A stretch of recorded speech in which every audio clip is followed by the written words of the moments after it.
clock on the wall of St. Mary's Hospital said 2:47 a.m., but Amara had stopped watching clocks hours ago. She was on her knees beside a gurney in trauma room 4, both hands pressed deep into a gunshot wound on a stranger's side. Her blue scrubs soaked dark with blood that was not hers. The overhead light buzzed. The room smelled like copper and fear. Outside the glass door, 4 men in black suits stood completely still, and that stillness was wrong. Hospital security paced. Hospital security talked into radios. These men did none of that. They just watched, like wolves deciding whether the fence was worth jumping. The man on the gurney was conscious. That was the first unusual thing.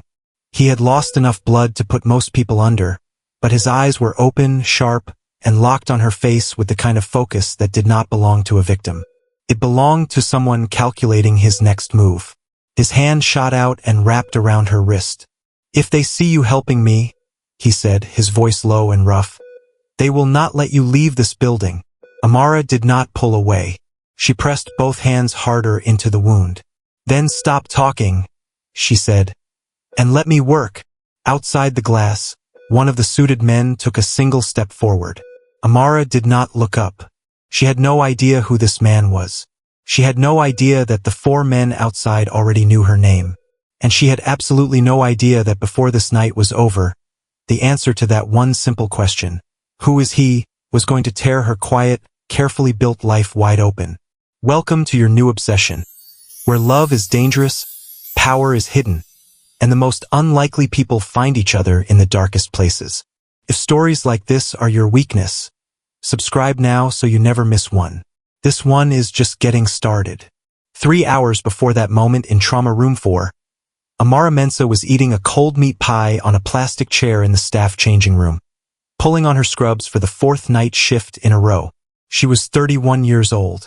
She was tired in the kind of way that sleep no longer fixed. Every morning before her feet touched the floor, she ran the same numbers in her head. Student loan, rent, the transfer she sent to Accra before she paid anything else. Her mother never called to say it arrived. Never called to say thank you. Just sent a short message when it was late and said nothing at all when it was on time. Amara had stopped expecting more. That was the thing about being reliable. People forgot it was a choice. She shared a 2-bedroom apartment in Itiwan with a roommate who worked day shifts at a tech company downtown. They left notes for each other on the fridge. They had not sat in the same room in 11 days.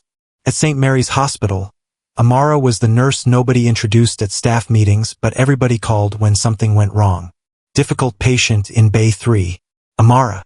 Doctor and family disagreeing in the corridor. Amara.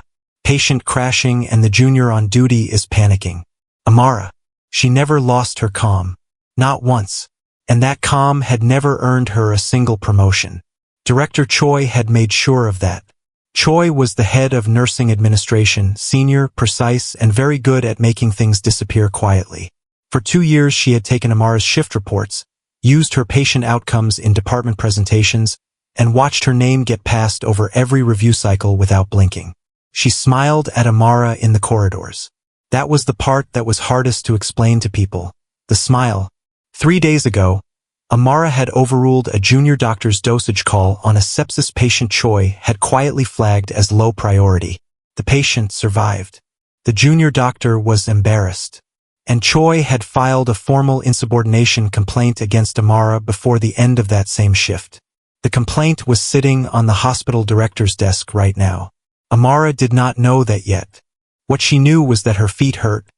Her locker smelled like someone else's lunch.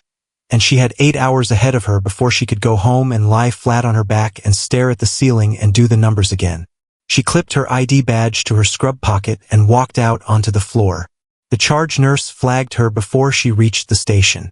Trauma bay. Unregistered patient. No ID, no intake form. The men who brought him in told the front desk it was a road accident and then stationed themselves outside the door without being asked. Amara picked up the empty chart and pushed through the bay doors. She looked at the man on the gurney, then down at his shoes. Handmade leather. The kind that was sewn by hand in a workshop in Milan and cost more than her monthly rent. Road accident victims did not wear shoes like that. She looked back at his face. and the night shifted into something she had no name for yet. There were 3 other nurses in the corridor outside that trauma bay. Not one of them went in. Amara heard why before she reached the door. A crash. A man's voice, low and controlled and absolutely furious, speaking Korean too fast and too quiet for the walls to catch. One of the orderlies was sitting on a chair against the wall, holding his right wrist at a careful angle, his face the color of old paper. He had tried to help. That had been enough to get his wrist broken. Amara pushed the door open and walked in. She did not announce herself. She did not call for backup. She picked up the empty chart from the hook beside the door, looked at the blank pages for 1 second, set it back down, and turned to face the man on the gurney. He was sitting upright. He should not have been able to do that. His shirt was torn and soaked through, blood moving down his side in a slow, dark line, and his jaw was set like a man who had decided he was leaving this room on his own terms or not at all.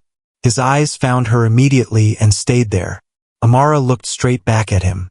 "You can leave," she said, "after I stop the bleeding. Until then you are my patient and I am in charge of this room." The words were quiet. They were not a question. Something shifted in his face. Not softness, more like the way a calculation changes when a new number enters the equation. He looked at her the way people look at something they were not expecting to find. Then he sat back, almost imperceptibly, and said nothing. He let her work. She moved quickly and without wasted motion. When she cut away what remained of his shirt, she saw the tattoo on his collarbone. A serpent coiled tight, the ink deep and old and far too precise to be decorative. The lines were the kind that took skill and intention. The kind that meant something specific to specific people. Amara said nothing. She kept her eyes on the wound.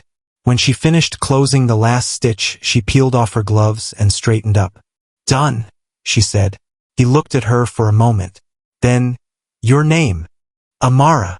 He repeated it once, quietly, like he was setting it down carefully somewhere inside his mind where it would not get lost. Outside the glass door, she noticed his men had shifted. Their shoulders had dropped half an inch. Whatever they had been ready for, it had not been her. She turned toward the door to leave. One of the suited men stepped directly into her path. He was a full head taller than her and he looked at her with flat, professional eyes. "You didn't see anything tonight," he said. His English was accented but clear. Amara stopped. She looked at the man blocking her way. Then she turned and looked back at the man on the gurney. He was watching her with those same sharp, measuring eyes. Then she looked back at the door. "Move," she said. He moved. She walked to the break room, poured herself a cup of water she didn't drink, and sat down. Her hands were steady. Her mind was not, because when she reached up to straighten her ID badge, she noticed the small smear on the plastic casing. The kind a thumb leaves when it grips something to hold it still and photograph it. They had her name. They had her face. They had her employee number. They knew exactly who she was. And she still had no idea who he was. He was gone by morning. No discharge papers. No signature. No record of him ever being in that room. By the time the day shift arrived, Trauma Room 4 had been cleaned, the gurney was reset, and the blank intake chart had disappeared. If Amara had not still had the faint ache in her hands from pressing against his wound for 40 minutes, she might have wondered if she had imagined the whole thing. She did not imagine it. And she did not forget the smear on her badge. She said nothing to anyone. She went home, slept 4 hours, and came back. She did her job.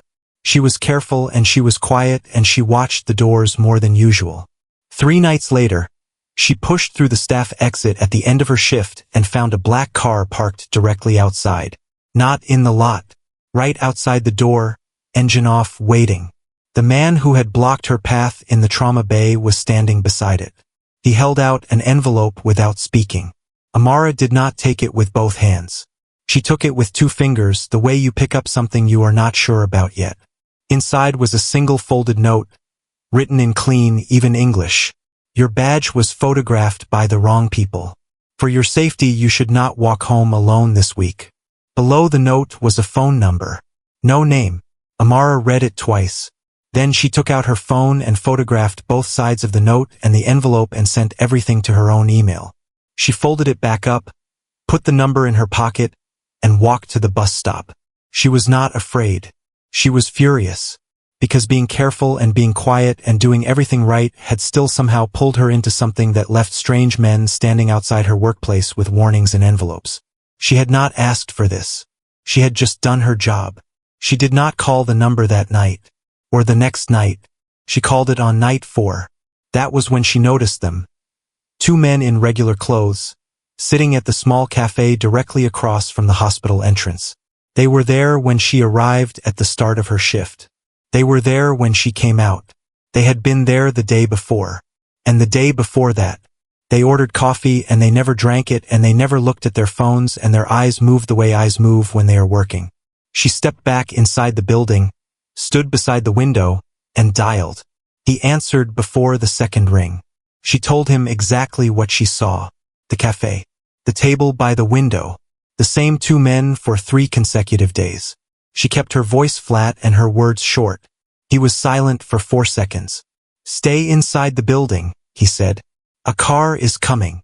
It was the first time he had said anything to her that did not feel like a command being handed down from a height. Felt just slightly like concern.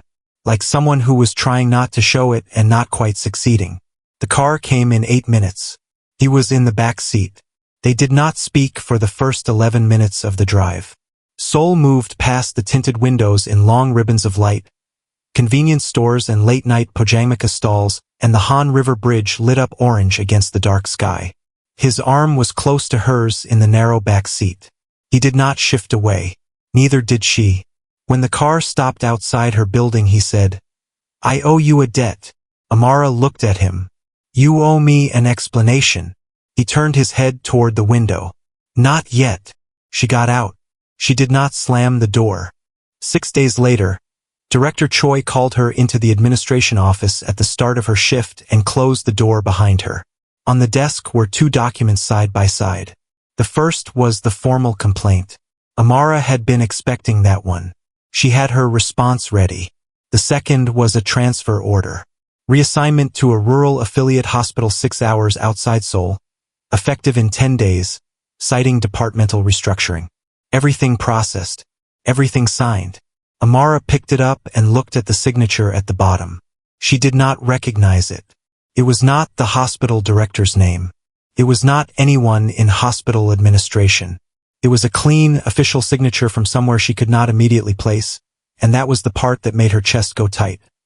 Not the transfer itself, but the fact that someone outside this building had reached inside it and moved her like a piece on a board. Choi smiled when she delivered it. Not a large smile. Just enough. 10 days, Choi said. I would start packing. Amara set the document back down on the desk. She looked at Choi for a long moment. Then she picked up her copy, folded it once, and walked out without a word. In the corridor she stopped, leaned against the wall and looked down at the signature again. Somewhere in this city, someone had just made a move against her. And she had a feeling she already knew which door it had come through. Choi did not wait. 48 hours after she handed Amara that transfer order with the smile still fresh on her face, 2 things happened. They happened quietly, the way the most damaging things always do. Not with noise, but with paperwork. The first was a formal misconduct report filed directly with the Korean Medical Board. It named Amara specifically. It cited the sepsis patient, the same case that had earned Amara quiet praise from 2 senior doctors and a written commendation from the ward supervisor. In Choi's version of events, Amara had overstepped her role, ignored proper procedure, and acted with reckless disregard for patient safety. Every fact in the report was technically accurate. Every fact had been arranged to mean something completely different from what had actually happened. The second thing was worse. Amara found out from a notification on her phone, a government system alert informing her that her work visa status had been flagged for review, triggered by an anonymous report questioning whether her nursing credentials had been properly verified.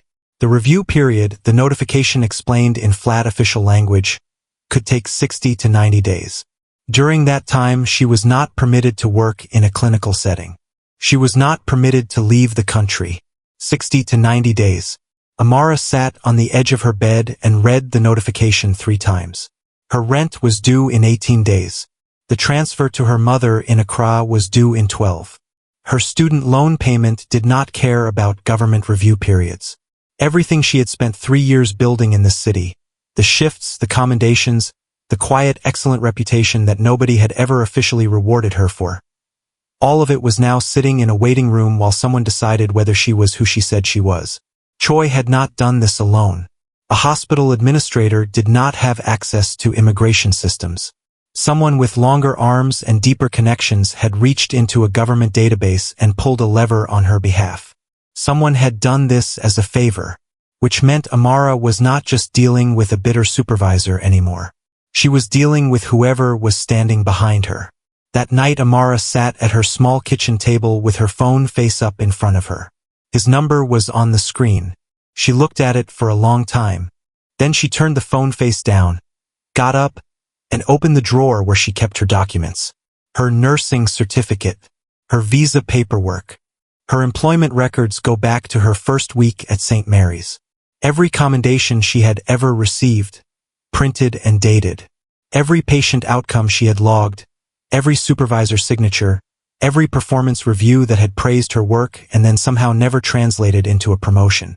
She laid it all out on the table and she started building. Every piece of evidence organized by date. Every gap in the official record is noted and flagged. Every name that appeared in her favor, highlighted. By the time she looked up, it was 4 in the morning and her tea had gone completely cold. She had not cried once. She was not going to let them make her small. Not Choi. Not whoever was standing behind Choi. Not any of them. But she was also not naive enough to think that a folder of documents was going to be enough on its own. She picked up her phone again. She looked at his number one more time. Not yet, she told herself. Not yet. If you want to know what happens when he finds out what was done to her, stay with me. Subscribe now and turn on notifications so you do not miss the next part. Because what comes next changes everything. Her phone rang at 6 in the morning. She had fallen asleep at the table with her head on her folded arms, her document folder still spread out in front of her. She grabbed the phone before the second ring, already awake in the way that people are awake when they have not really slept at all. She knew the number. I know about the visa flag, he said. No greeting. No pause. I know about the medical board filing. I know who gave the order. His voice was different from the back seat of the car. That voice had been careful, measured, kept at a certain distance. This voice was flat and cold in a way that made the air in her small kitchen feel thinner. It was not the voice of a man who was surprised. It was the voice of a man who had already decided something and was telling her as a courtesy before he acted on it. This was done because of me, he said. Because of what you saw. Because of what you did. Amara stood up slowly from the table. Who are you? Pause. Short but heavy. Open your laptop, he said. Search the name Kang Jae-won. Read the article from 2 years ago. She opened it while he was still on the line. The article was from a major Korean news outlet. The headline was about a syndicate prosecution, one of the largest the city had seen in a decade, that had collapsed in the space of 3 weeks. The key witness had disappeared. The lead prosecutor had resigned without explanation. 3 judges had removed themselves from the case citing conflicts of interest, all on the same day. The man at the center of it all had never been formally charged. The article had a photograph. She recognized the face immediately. Kang Jae-won, he said quietly, through the phone. I run things in this city that do not have offices or business cards. Amara stared at the photograph on her screen. The man in the image was standing outside a courthouse looking directly at the camera with the same expression she had seen in Trauma Room 4. Calm, measuring, completely unmoved by what was happening around him. She had stitched up one of the most dangerous men in Seoul. She had told him to stop talking and let her work. She had said move to his man and the man had moved. And she had walked home on the bus and eaten leftover rice and gone back to her shift like it was an ordinary week. You should have told me, she said. Yes, he said. Just that. No excuse attached to it. That same morning, Director Choi opened her front door to find two men standing on her step. They did not introduce themselves. They walked past her into the kitchen, placed a single document on her table, and left without speaking a word. The document contained 15 years of records. Every fraudulent certificate Choi had used to obtain her position. Every qualification that had been bought rather than earned. Dates, reference numbers, names of the people who had processed the paperwork. All of it, laid out in order, clean and devastating. Choi called the hospital director within the hour. She withdrew the misconduct complaint, the medical board filing, and the transfer order. She cited personal reasons and a family matter requiring her immediate attention. Her voice, witnesses would later say, was very calm for someone whose hands were shaking. When he called Amara back that afternoon, his voice had returned to the quieter register. Careful again. Deliberate. The visa flag will be cleared by the end of day, he said. Your badge will work tomorrow morning. A beat of silence. I am sorry this came to you because of me. Amara stood at her kitchen window looking out at the narrow street below. A woman was hanging laundry on a second-floor balcony across the road. A delivery bike moved through the gap between two parked cars. The city was completely ordinary and nothing inside her apartment felt ordinary at all. Thank you, she said. It was not forgiveness. It was not an invitation. It was just the truth, small and honest, and the only thing she had that fit the moment. She hung up and looked back at her document folder, still spread across the table from the night before. She left it open. Something told her she was going to need it again. She went to him 2 days later. Not because he asked. Not because she had to. But because there were questions sitting inside her that a phone call could not hold, and she was tired of carrying them around on her shifts, turning them over between patients, setting them down and picking them back up again. She texted the number. Told him she wanted to talk in person. He sent an address. She had expected a penthouse. She had expected the kind of building that matched the black cars and the suited men and the name in the news article that had made a prosecution collapse. Instead, the address took her to a quiet side street in Mapo, a neighborhood of small laundromats and old apartment blocks and a pojamika on the corner selling fish cakes to office workers on their way home. The building was plain and narrow. A dry cleaning shop occupied the ground floor. The smell of steam and pressed fabric drifted up the stairwell. His apartment was on the second floor. She almost checked the address again before she knocked. He opened the door in a plain gray shirt and no jacket. No men standing behind him. No weight in the room except his own. The apartment was small and sparse. A low table, 2 chairs, a single shelf of books that had all clearly been read more than once. A window that looked out onto the back wall of the building next door. And on the table, face down, a photograph. She sat across from him. She did not ease into it. Why did you let me help you? She asked. That night in the trauma bay. You cleared everyone else out of that room. Why did you let me stay? He looked at her for a moment. Then he looked at the table. The silence was long enough that she thought he might not answer. Then he did. 3 years ago, he told her. His younger sister was caught in an ambush in Busan.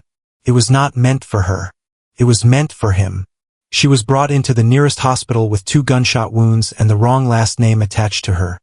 His last name, which was enough to make everyone in that building take one careful step back. The nurses on shift that night were not cruel people. They were afraid people. Afraid of his men outside the door. Afraid of the violence that had followed her in. Afraid of what touching her might mean for them when it was over. She bled out in a corridor while people waited for an authorization that never came in time. He had not walked into a hospital since. Not voluntarily. Not until the night his men brought him into St. Mary's and left him no choice. You walked in, he said, his voice very even. And you didn't ask who I was before you put your hands on the wound. That was the first time in 3 years that someone treated me like a person worth saving. The room was very quiet. Amara did not say she was sorry. She did not say she understood or that it must have been so hard or any of the things people say when they want to fill silence with something that sounds like comfort. She had sat with enough grief in hospital rooms to know that most words made it worse. She said, "She would have been furious at you for avoiding hospitals for 3 years." Something moved across his face. It started in his eyes and traveled slowly, carefully, like it was not sure it was allowed. It was not quite a smile, but it was the closest thing to one she had seen on him. Amara reached across the table and picked up the face-down photograph. A young woman, bright eyes, head thrown back mid-laugh, the way people laugh when something has genuinely caught them off guard. She looked like someone who took up space easily and on purpose. She looked like someone who would have had a great deal to say about her brother sitting alone above a dry cleaning shop with her photograph turned face down on his table. Amara set it upright. He did not stop her. He did not look away from it either. They sat there together in the quiet of that small plain room, the photograph between them, and for the first time since the night in the trauma bay, Amara felt like she was finally in the same room as the real version of him. Choi had been humiliated, and humiliated people, in Amara's experience, did not go quietly. They went sideways. The article appeared on a Thursday evening, published by a tabloid website that Amara had never heard of but that apparently had a large enough following to matter. Her photograph was at the top, her hospital ID photo, the one from her badge, the one that had been photographed by a man in a suit outside trauma room 4 on a night that was supposed to mean nothing. Her full name was beneath it, her workplace, her nationality. The story described her as a foreign national who had been operating as an informant inside St. Mary's Hospital, passing sensitive information to figures connected to organized crime. It used words like planted and embedded and orchestrated. It was written with just enough specific detail to sound like it had come from somewhere real. Every single word of it was a lie built around a true thing, that she had been in that room, that she had helped him, that she knew his name. Amara read it in the break room at the end of her shift, sitting in the same plastic chair where she had eaten that cold meat pie that felt like a lifetime ago. Her hands were still. Her breathing was even. She read it twice, the way she read everything, all the way through before she decided what to do. Then she acted. She called his number first, told him about the article, told him where she was, told him her photograph was in it. He started to speak. She said she would call him back and hung up. Then she called the hospital's head of security and reported 2 unauthorized individuals at her home address, because she had checked her building's shared security camera app while she was reading the article and had seen them arrive 11 minutes ago. 2 men, standing in the lobby, not residents. Not visitors waiting for a buzzer response. Just standing there the way the men outside the trauma bay had stood, with that particular professional stillness that had nothing to do with patience and everything to do with purpose. Then she opened her email and forwarded the article, along with every screenshot, every document, every piece of the paper trail she had been building since 4 in the morning 6 days ago, to 3 places. Her own backup account, her mother's email address in Accra, and the lawyer she had found on the 6th night when she sat at her kitchen table and accepted that this was not going to resolve itself quietly. She had found the lawyer before she had ever considered calling him for help. That had been a deliberate choice. By the time his men reached her building, the police were already there. Building security had held both men in the lobby. The situation was contained, documented, and completely out of Choi's hands before anyone connected to Kang Jae-won had touched a single part of it. Amara walked out of the hospital into the cool night air and her phone rang. His voice, when he spoke, was the quietest she had ever heard it. Quieter than the trauma bay. Quieter than the back seat of the car. Quieter than the small apartment above the dry cleaning shop. You called the lawyer before you called me. It was not an accusation. There was no sharpness in it at all. It sounded, more than anything, like a man exhaling something he had been holding for a long time. Yes, Amara said. Pause. Good, he said simply. Choi resigned on a Friday 6 days later. She sent a single-paragraph letter to the hospital director citing health reasons and a need to step back from professional responsibilities. It was accepted without question, because by that point the hospital director had already received, from an anonymous source, a complete file of Choi's fraudulent entry credentials. The certificates she had bought rather than earned, the references that had never existed, the qualification dates that did not match any institution's records. The hospital's ethics board received something different, 14 years of financial records showing regular payments made into a private account in exchange for blocking the promotions of minority nursing staff. The records were clean, organized, and cross-referenced.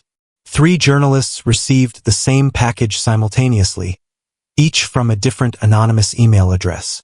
Choi did not know who had done it. She suspected her former colleagues.